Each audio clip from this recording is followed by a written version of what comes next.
Hi hello నమస్తే, like and share subscribe. నేను మీ మధుని. అందరూ ఎలా ఉన్నారు? అందరూ బాగుండాలని మనస్ఫూర్తిగా కోరుకుంటున్నాను. నా చేతిలో ఉన్నది ఏమనుకుంటున్నారు? కోకో ఫ్రూట్ అండి.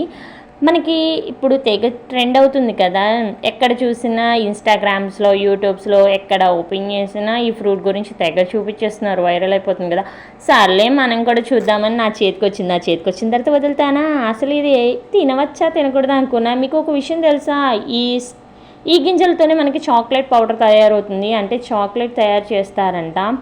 ఆ ప్రయత్నం అయితే నేను చేయలేదులేండి, జస్ట్ అది ఓపెన్ చేసి అది ఎలా ఉంటుందో చూశాను అనమాట. ఆ ఫ్రూట్ టేస్ట్ చూశాను. అసలు మనం ఇది కట్ చేయడం కూడా నాకు తెలియదు, ఫస్ట్ టైం కాబట్టి. ఇది కట్ చేయడం ప్రాసెస్ కూడా నేను యూట్యూబ్లోనే సెర్చ్ చేసి యూట్యూబ్లో చూసి కట్ చేశాను అనమాట. కట్ చేసి చూసిన తర్వాత చూడంగానే సీతాఫలమే గుర్తుకొచ్చిందండి నాకైతే. అసలు సీతాఫలం అంత టేస్ట్గా ఉంటుందేమో అనుకున్నాను. దేని టేస్ట్ దాందే కదా, దాని టేస్ట్ దాందే, దీని టేస్ట్ దీందే అనమాట. ఇది ఎలా ఉందంటే కొంచెం తీగా, చాలా పుల్లగా ఉంది. తీగా పుల్లగా, పులుపు ఇష్టపడే వాళ్ళు బాగా తింటారు దీన్ని.